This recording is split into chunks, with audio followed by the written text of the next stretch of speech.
everybody, how you all doing? Welcome back. I'm glad you could join me. Right, I love the title of this one straight away. The Doom Turtle, America's super heavy tank. The Doom Turtle is a fantastic name for a tank, isn't it? I've never heard of this before, obviously, otherwise I won't be checking it out. Right, I'm already subscribed, I'll give it a like. I love the way the fat electrician tells his stories. He speaks proper fast though, doesn't he? You have to really listen. But right, anyway, I hope you guys are all well.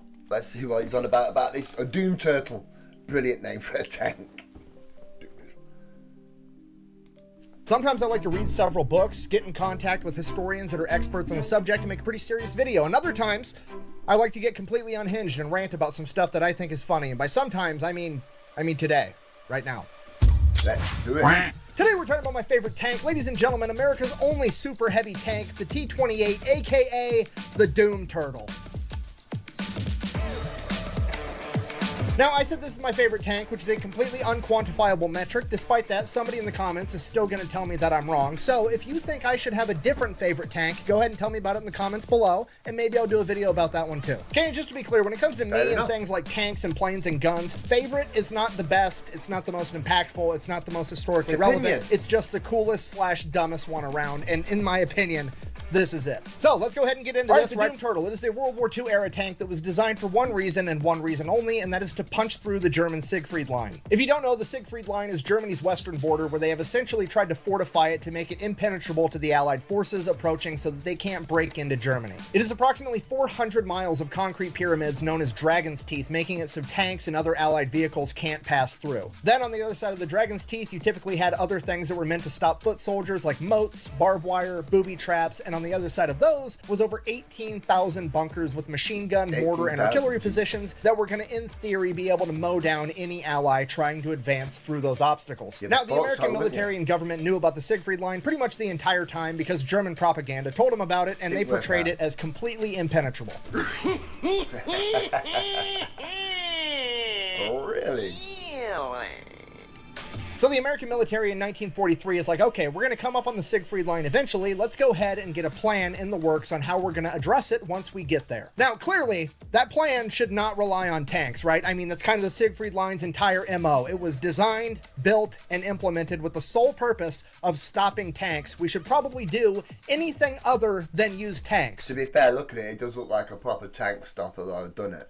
Right? Wrong. Completely wrong. American engineers got told the Germans built an impenetrable tank fortification, and they're like, fucking bet. We'll see about that. We're going to build a bigger, better tank that's going to drive right fucking through it.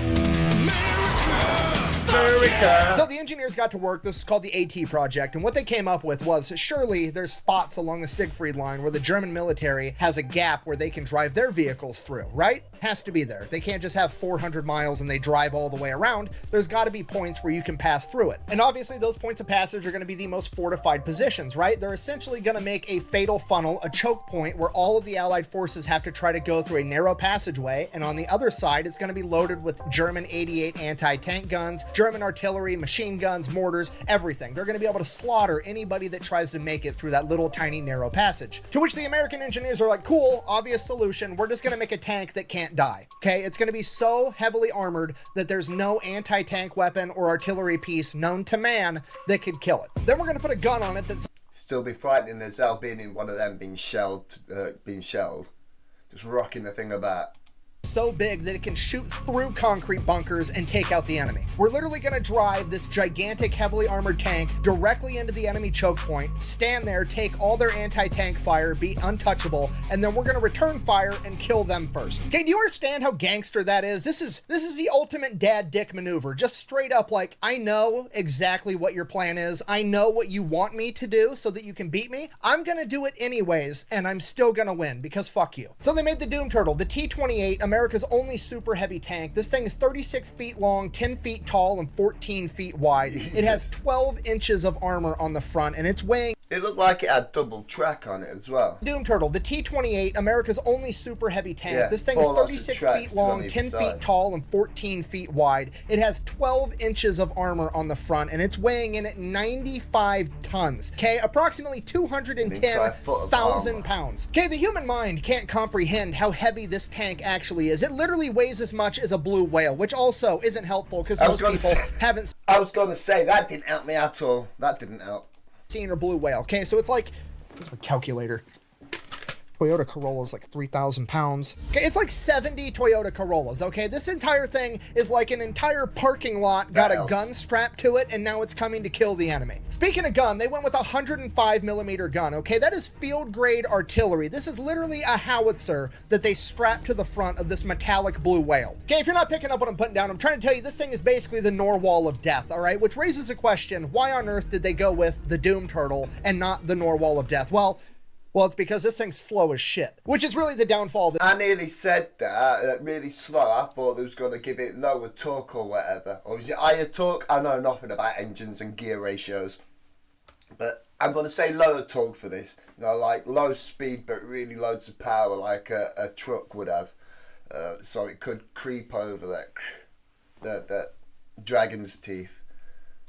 This tank, because somebody basically said, hey, we're going to build a 200,000 pound tank and then we're going to put the same V8 engine in it that the M4 Shermans have. Yeah, the Doom A foot of armor is going to kind of slow it down a bit, innit?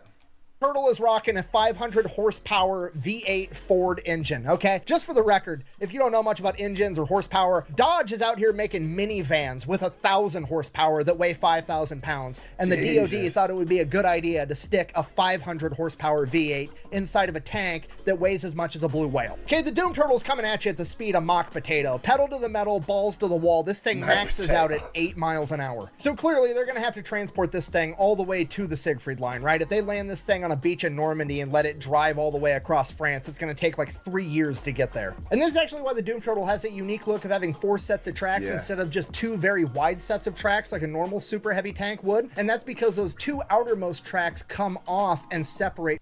I thought it was going to say just in case one breaks, it's still got more. But no. From the Doom Turtle, allowing it to be easier to transport, both because now the Doom Turtle isn't as wide and it comes apart in 3 separate chunks, making it all bloody Wi-Fi. Significantly less than the original 95 tons. So they've got it all figured out, and by 1945 they start manufacturing these things. Originally they're planning on making 25 of them. They figure that'll be enough to punch through the Siegfried Line, but they build 2 prototypes first. So they get those prototypes built, then they're testing the first one, and the V8 engine that's trying to move 200,000 pounds. Don't know why it's doing that. It looks like the bar's caught up. Bloody Wi-Fi. Obviously catches fire, burns out the entire inside of the tank. The entire thing is essentially a total. They get those prototypes built, then they're testing the first one, and the V8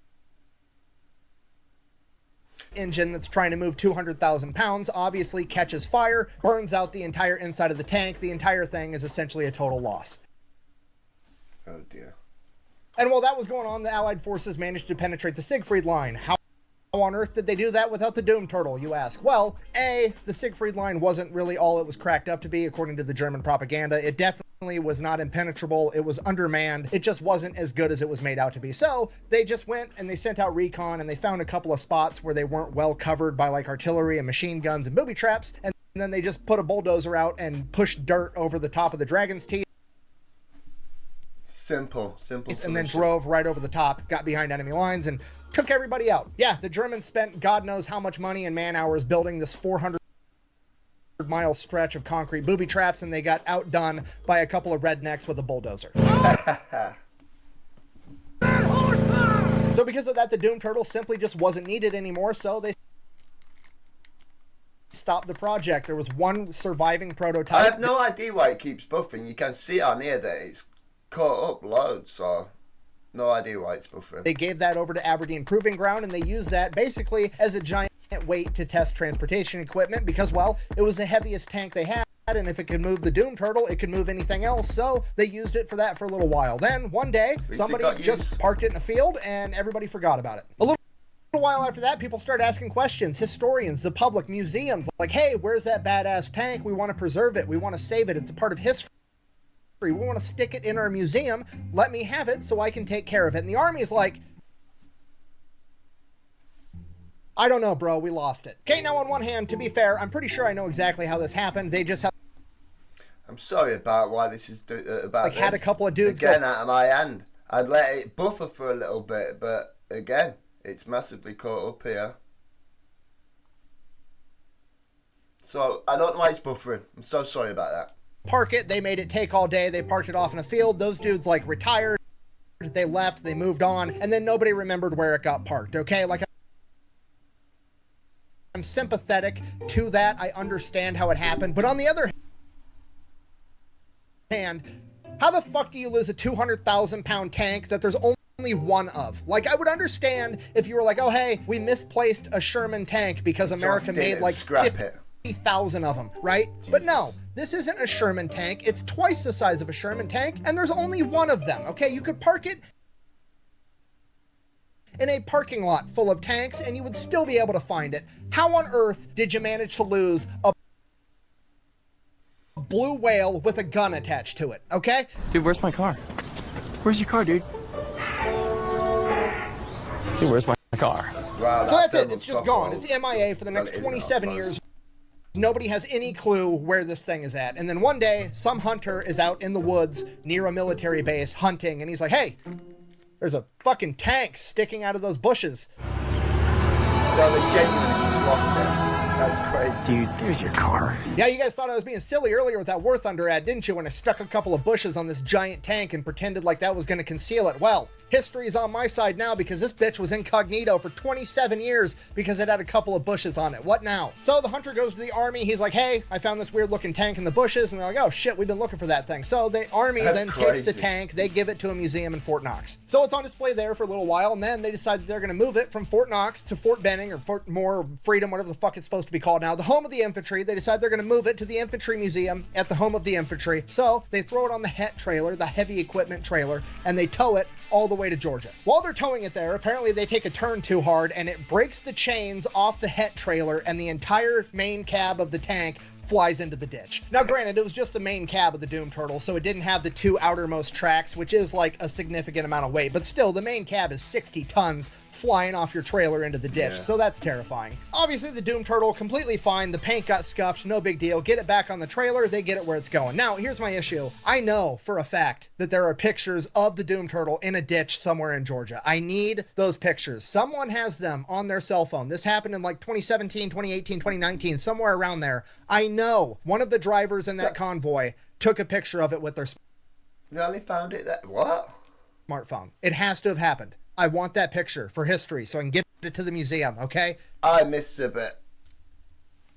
Know for a fact that there are pictures of the Doom Turtle in a ditch somewhere in Georgia. I need those pictures. Someone has them on their cell phone. This happened in like 2017, 2018, 2019, somewhere around there. I know one of the drivers... Oh, I get it now. That confused the hell out of me. They was transporting it, moving it somewhere else when it got through into the ditch. That confused the hell out of me. I thought they was trying to say that they found it and should have took...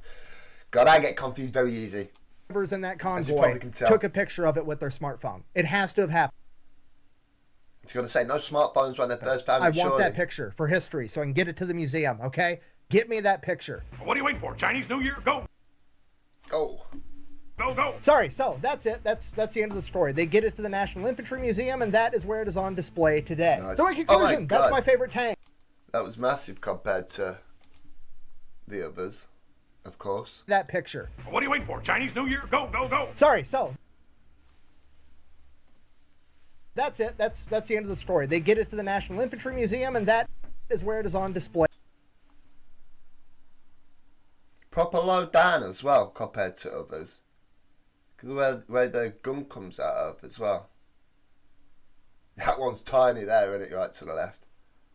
Today. So in conclusion, that's my favorite tank for literally no reason other than it's completely ridiculous and I think it's funny. Literally from its inception, it was just designed to be a giant middle finger. The enemy told America, hey, you can't drive your tanks through here, and America said, hold my defense budget and watch this shit. And this is the monstrosity that they came up with, okay? I don't know if you can give a Bloody Wi-Fi. tank steroids, or even test a tank for steroids, but if you can, test that one first. Now, is it unfortunate that it never saw combat? Yeah, absolutely. It's cool to think about if it did. However, that serves to highlight one of the most important lessons that I teach on this channel, and that is that loads of tanks didn't see combat, to be fair though. the only thing scarier than engineers and defense contractors with an unlimited budget is a bunch of infantrymen on the ground with time on their hands, because that's what actually gets shit done. Thank you for watching. Best way to support the channel is go buy some merch over at thefatelectrician.com. Quack bang out. Man, only the government could lose a 200,000 pound tank for 27 years, currently still That's crazy. Missing 6 nuclear warheads, and then tell me how dark I'm allowed to tint the windows on my car. Absolute great point there, Nick. Missing all that stuff. I forgot about the warheads. I knew about that though, but I forgot. Right, yeah, no. I don't know what it is, right? The wind must blow through my ears or something. The moment I take these off, I forget what I'm doing. I forget where I am. Right, no. I don't have a favourite tank.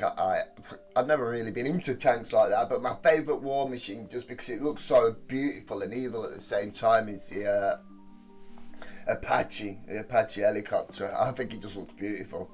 Both, as I said, demonic and beautiful at the same time. I don't know, it looks deadly but beautiful. That's yeah, but no tanks. I can't even think of any names really of tanks. Abraham, that's a tank making it, a tank name. I don't know. I don't really know about tanks, but yeah, that was fascinating. Right, if you guys enjoyed that, give us a thumbs up and all that good stuff if you want to, and I'll see you next time. Enjoy the rest of your day. Goodbye.